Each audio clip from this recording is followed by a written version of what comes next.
Hello my dear students. आज के इस लेक्चर में डिस्कस करने जा रहे हैं मिरर फार्मूला, जिसको बोलते हैं दर्पण सूत्र या तो इसी को बोलते हैं दर्पण समीकरण।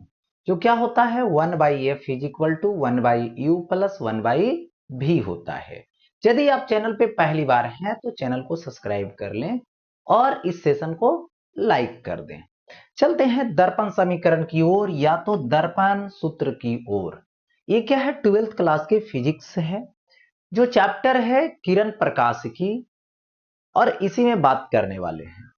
यानी इस फॉर्मूला को डिराइव करने के लिए सबसे पहले देखिए, यहां पर इमेज का फॉर्मेशन होती है, यानी प्रतिबिंब को बनाया जाता है। तो प्रतिबिंब दो तरीके से होते हैं, एक होता है वास्तविक और एक होता है काल्पनिक। इसको वास्तविक प्रतिबिंब बनाकर भी डिराइव कर सकते हैं, काल्पनिक प्रतिबिंब बनाकर भी डिराइव कर सकते हैं। और जो गोलीय दर्पण होता है वो दो तरीके का होता है, एक होता है अवतल दर्पण और एक होता है उत्तल दर्पण। तो आप किसी भी दर्पण में इसको प्रूफ कर सकते हैं, इसको डिराइव कर सकते हैं। चलते हैं, जो बतलाने वाले हैं वो है गोलीय दर्पण में अवतल दर्पण, और उसमें जो प्रतिबिंब बनाने वाले हैं वो बनाने वाले हैं वास्तविक प्रतिबिंब, और उसी से इस फार्मूला को डिराइव करने वाले, इसकी डिराइवेशन करने वाले हैं। तो देखिए, इसकी जो डिराइवेशन अभी मैं करूंगा, इसमें सबसे पहले हमने एक मिरर ले रखा है। ये क्या है, मिरर है, और इसको इस तरीके से इधर से पेंट कर दिया गया है। ओके, और यहां पर मैं बात करूं कि ये जो मिरर है, जो दर्पण है, अवतल है, और इसका ये ध्रुव है। यही क्या है, तो बोल सकते हो निर्देश बिंदु है। यहीं से कोई भी दूरी ली जाएगी। अब देखिए, ये बातें तो हो गई। अब यहां पर क्या है, सो समझिए, ये है इसकी वक्रता केंद्र। तो सबसे पहले हमने क्या किया, एक लाइन लिख देंगे, लिख सकते हैं, है ना। माना कि ए मेन एक अवतल दर्पण है, जिसका प्रधान अक्ष पीसी है, जिसका प्रधान अक्ष पीसी हो गया, यानी सी क्या है, वक्रता केंद्र है। अब देखिए, यहां पर हमने क्या लाया, एक वस्तु लाया जो बिंदु वस्तु है, जो क्या है, ओ है, यानी सी वक्रता केंद्र हुआ, और ओ जो है इसको लिख देंगे कि ओ जो है वो बिंदु वस्तु है।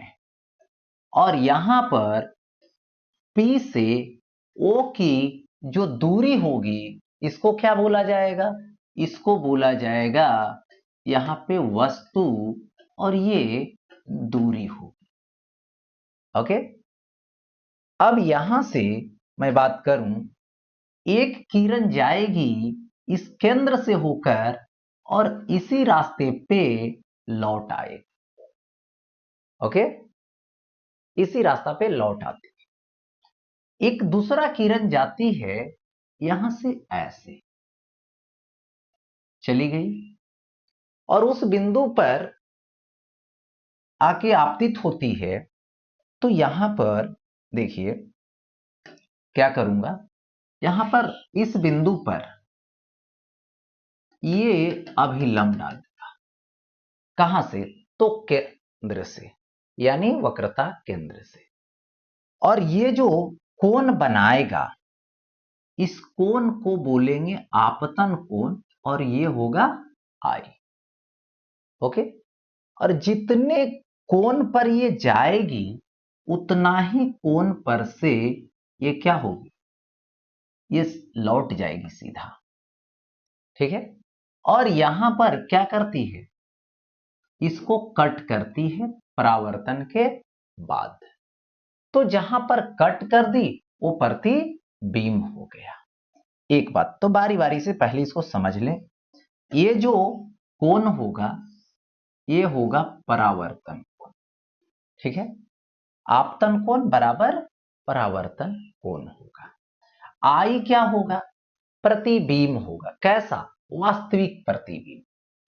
यानी आई जो होगी वो होगी वास्तविक प्रतिबिंब होगी।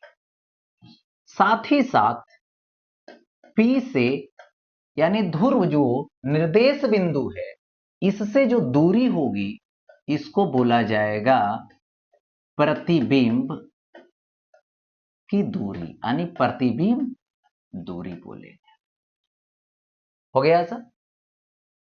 अब समझिए, यहां पर ये चीजें तो हो गई और अब जो है बारी बारी से देखिए, इस एंगल को मान लीजिए अल्फा है, इस एंगल को मान लीजिए बीटा है और इस एंगल को मान लीजिए गामा है।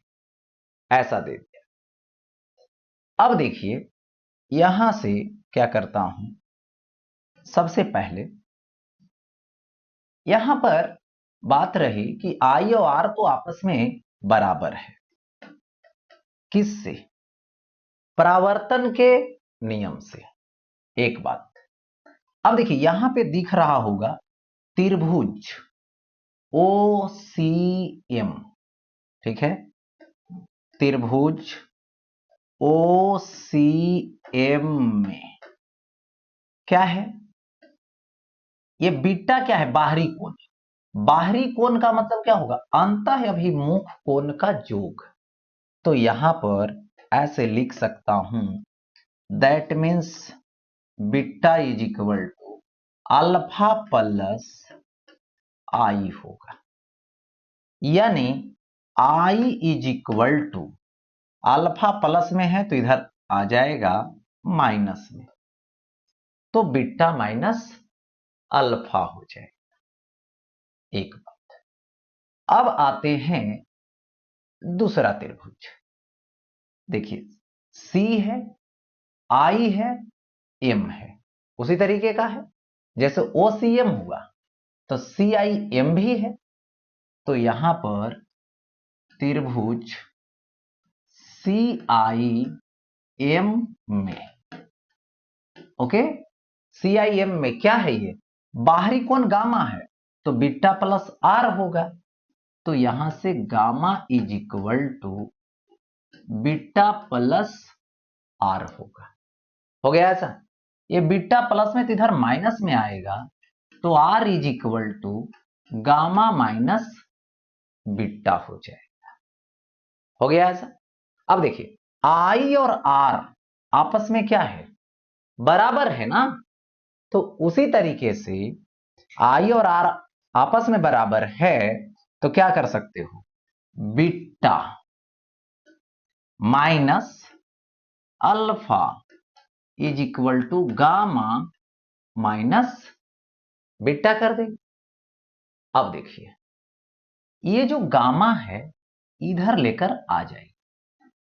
तो ऐसा करते हैं कि यदि लाऊंगा, चलो ठीक है, तो माइनस में आएगा तो ऐसा करते हैं बीटा को लाते, तो ये बीटा है और एक और आएगा माइनस में तो प्लस में आ जाएगा और उधर हो जाएगा अल्फा प्लस गामा। हो गया ऐसा? क्योंकि माइनस अल्फा है तो उधर जाएगा प्लस में अल्फा गामा के साथ। अब यहां पर बात आती है कि जो हम लोग दर्पण पढ़ते हैं वो छोटा द्वारक वाला पढ़ते हैं। छोटा द्वारक किसके लिए होता है? तो जो उपाक्षीय किरणें होती है उसके लिए। उपाक्षीय किरणें का मतलब हुआ जो आपतन कोण छोटा बनाता हो, तो यहां पे आपतन कोण क्या बनाएगा? छोटा बनाएगा। ठीक है?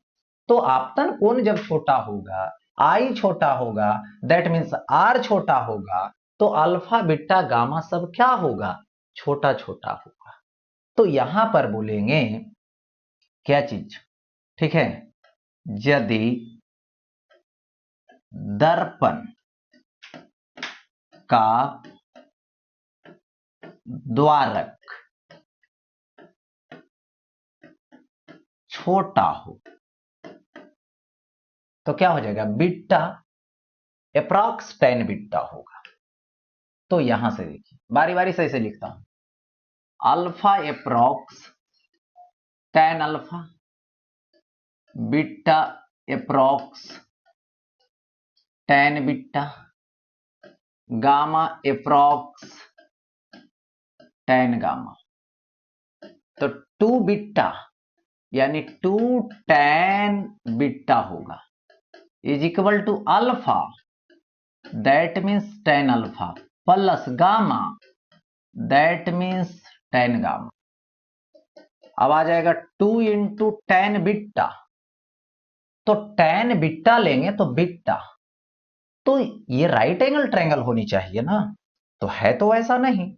तो ऐसा करूंगा कि इस बिंदु से ऐसे ये क्या कर दिया गया, यहां पर परपेंडिकुलर डाल दिया गया और ये नाम रख दिया गया डी।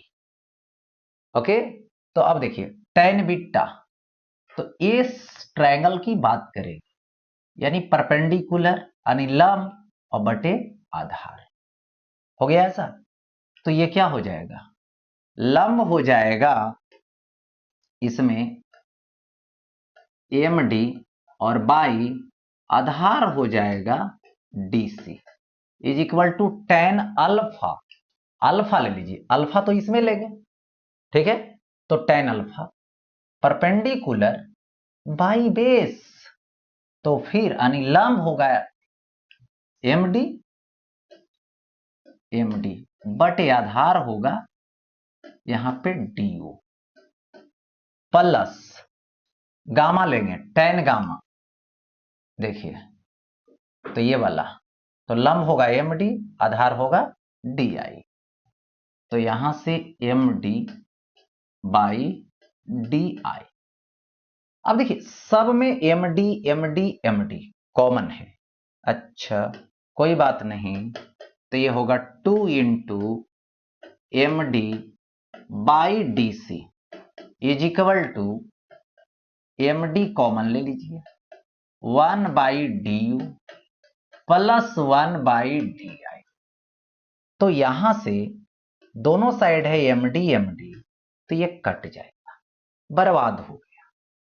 अब यदि देखिए द्वारक छोटा रहेगा, ठीक है, और लंब डालेंगे तो डी जो है वो पी के बहुत ही निकट चला जाएगा। क्यों चला जाएगा, सो जरा देखिए, यहां पर देखिए ये जो है दी मिरर है और यहां पर द्वारक लेते हैं यहां से यहां तक, तो ऐसे लंब डालेंगे, और यदि छोटा सा द्वारक लेंगे, देखिए इतना छोटा, और यहां से लंब डालेंगे तो ये जो है से क्या आ गया, ध्रुव के नजदीक आ गया। तो वही बोला जाता है कि जब अपर्चर यानी द्वारक छोटा बोल दिया गया तो डिफिनिट है कि डी बिंदु पी के बहुत निकट है, यानी यहां पर बात आ गई डी पी के बहुत निकट है, ठीक है।